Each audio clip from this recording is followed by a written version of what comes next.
trocar o usuário e vou clicar em outro usuário. Veja que agora eu não estou logando mais em PC1, eu estou logando em FRNCM.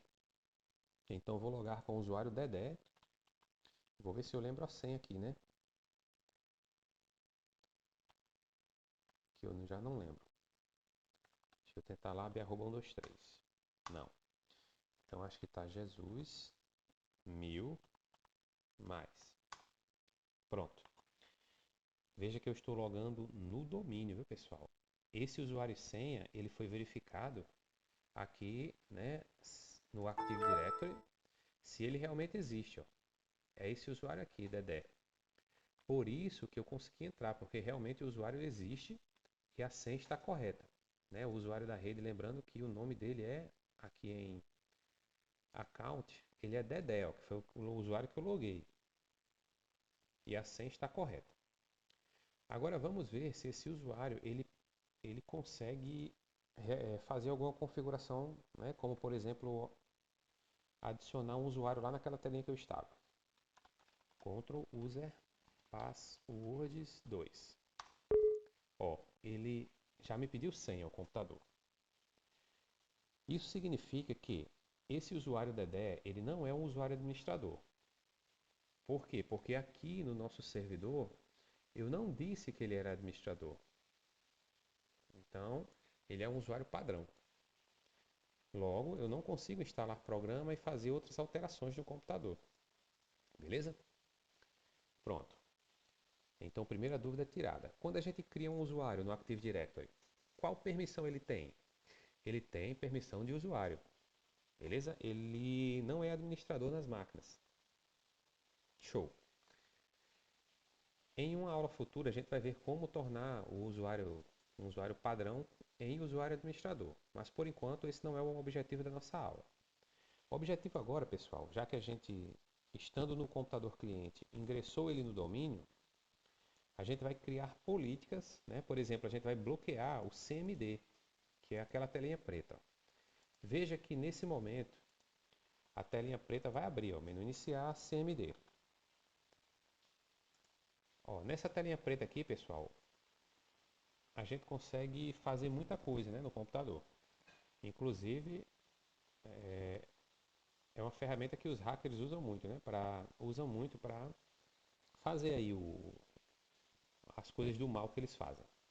Então, por questão de segurança, né, e para testes aqui, a gente vai bloquear essa tela.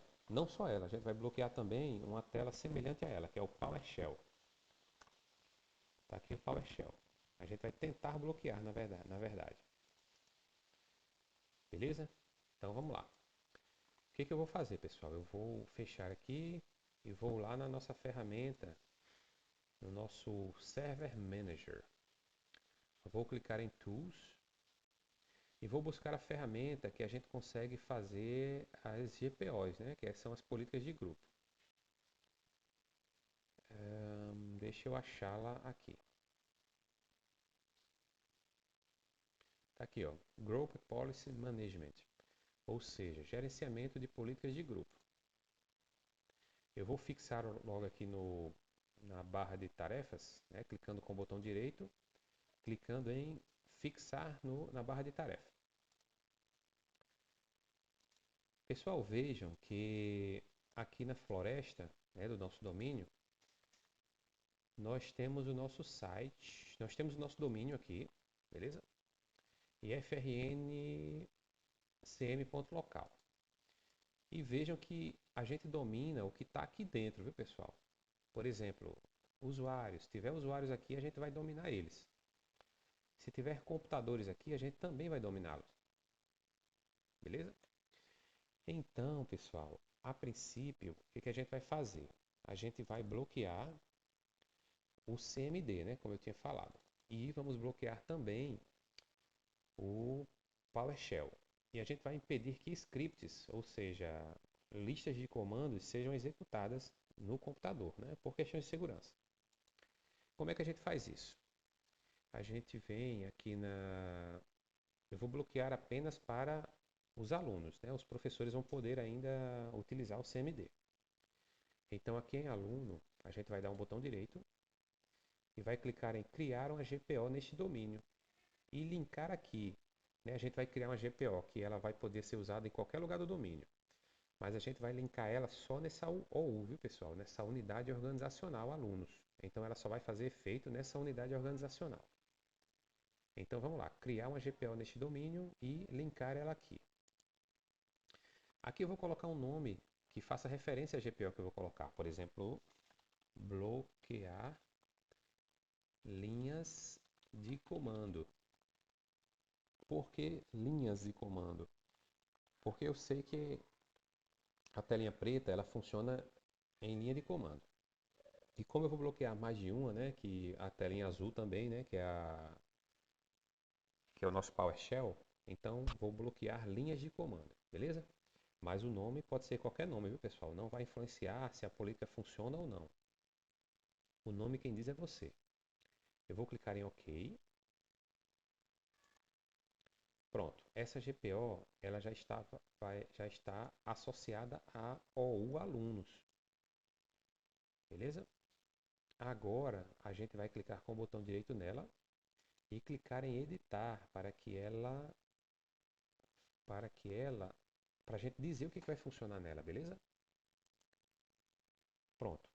Essa é a telinha, pessoal, que a gente diz o que a gente quer fazer. Essa telinha ela existe em qualquer computador da rede. Só que aplicando, fazendo a configuração aqui, a gente pode aplicar ela para vários computadores. E fazendo aqui no computador individual, ela só vai funcionar no computador individual. Por exemplo, se eu vier em GP, né, que é Group Policy, edit.msc, eu vou entrar nessa mesma telinha. Embora eu não tenha permissão aqui, né, porque eu não sou administrador. Mas eu ia entrar nessa mesma telinha, nesse computador aqui, ó. E eu poderia fazer, se eu fosse administrador, configurações para esse computador. Né? Mas se eu tiver, imagina aí se eu tenho 100 computadores na rede, eu ia ter que abrir essa telinha em cada um dos 100 e fazer a configuração de um por um. E não é o que a gente quer, né? Nós somos administradores de rede e a gente quer criar a política num lugar centralizado e aplicar em vários computadores ou em vários usuários. Por isso a gente está vindo aqui nessa ferramenta e nós vamos aplicar a política na rede, beleza?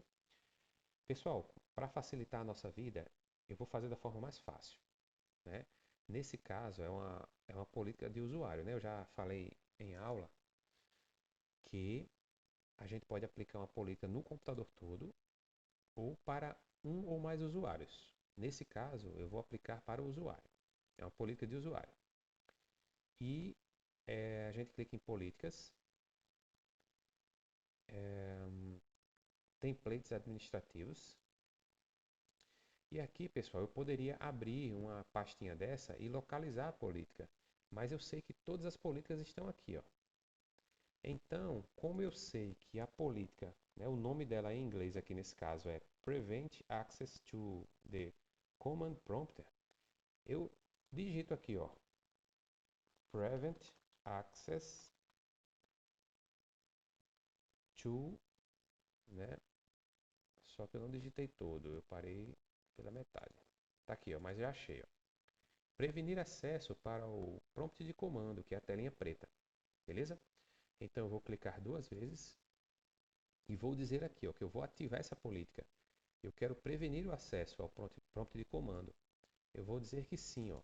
Desabilitar scripts também, né? Porque eu poderia desabilitar só a telinha preta, mas alguém poderia executar ainda um script. Então eu quero desabilitar também os scripts. E eu vou dar um OK. Agora, deixa eu ver se eu coloquei aqui para a telinha azul, né? Que é o nosso PowerShell. Mas eu não coloquei o caminho, pessoal. Como eu não lembro, eu não vou procurar agora aqui, né? Mas vamos testar para ver se essa política aqui ela já vai valer, se o bloqueio do CMD vai acontecer. Vamos voltar para o Windows 7, vamos clicar no menu iniciar e digitar CMD. Pessoal, lembrem que lá na aula eu falei que a gente tem que reiniciar o computador ou esperar o tempo e para que a política seja aplicada, beleza?